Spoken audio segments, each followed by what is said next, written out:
প্রিয় ময়মনসিংহ সিটি কর্পোরেশনবাসী, আপনারা কেমন আছেন? বৃষ্টির কারণে আমি তো ভালো নাই। এই দেখেন, এই যে হচ্ছে আমাদের বাসার মানে মূল একতলার গেট, একতলার মধ্যে পানি, দেখেন নিচতলায়। তো আমরা সামনের দিকে যাই। এখন হচ্ছে এই দেখেন নামলাম, পানি প্রায় হাঁটু অবধি। বৃষ্টি কিন্তু খুব বেশি একটা পড়ে নাই। কখন যে উষ্টা খেয়ে নামায় পড়ে যাব সেটা আল্লাহ ভালো জানে। সাবধানে যেতে হবে। সব পানি আর পানি একাকার হয়ে গেছে। এই যে কারো জুতা ভাসতেছে, ময়লা ভাসতেছে, গুয়ের টুবলা ভাসতেছে, মানে টয়লেটের টুবলা আর কি ভাসতেছে। পুরো শহরটা জুড়ে ময়লা একাকার। এই যদি হয় একটা সিটি কর্পোরেশনের অবস্থা, তাও আবার বিভাগীয় সিটি কর্পোরেশন, তাহলে কি হবে দেশের হাল অন্যান্য জেলা শহরগুলোতে?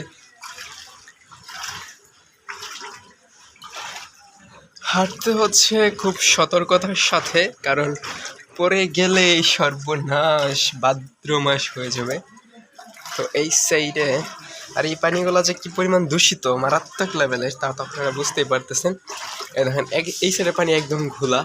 এখানে কোনটা রাস্তা কোনটা ড্রেন বোঝার কোনো সিস্টেম নাই, অনুমানের উপরে হাঁটতে হবে। সবাই হাঁটতেছে, তো আমিও হাঁটতেছি। Everything is very very pure. দেখেন, যে বাসায় থাকি আর কি, ওই বাসার মূল নিচতলার কি পরিমাণ পানি। এ বাসায় একটা বাচ্চা, ঘুমের মধ্যে ছোট বাচ্চা, পড়ে গিয়া প্রায় আধা মরা অবস্থা, হাসপাতালে নিচে। কি হবে তা জানি না, হসপিটালের খবর এত সঠিক জানি না। বাচ্চা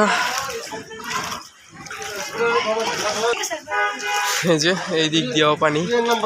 এটা হচ্ছে ব্রাহ্মপুল এলাকা। এই এখানে একটা বাচ্চা পড়ে গেছিল, পড়ে যাওয়ার পরে নিয়ে গেছে হাসপাতালে, ছোট বাচ্চা।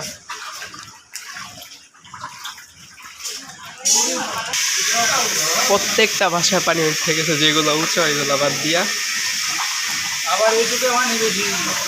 এইদিকে পানি আরো বেশি বেশি লাগতেছে। তবে যে বাচ্চাটা আজকে বিছানা থেকে পড়ে গেছে আর কি, ফ্লোরে পানি তো পড়ে যাওয়ার কারণে তার দম বন্ধ হয়ে গেছে। হাসপাতাল নিয়ে গেছে, রেজাল্ট আমি জানি না, মানে কি উত্তর দিচ্ছে ডাক্তারে, এটা পরবর্তীতে জানানো হবে।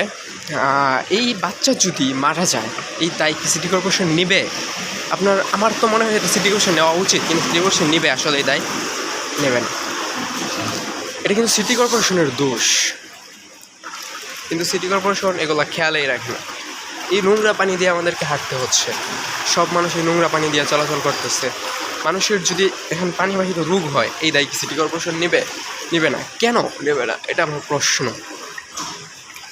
এই দেশে কি মানুষের জীবনের কোনো মূল্য নেই? এটা হচ্ছে মূল সড়ক। মূল সড়ক, ওই দেখেন গাড়ি চলতেছে, মানুষ চলতেছে।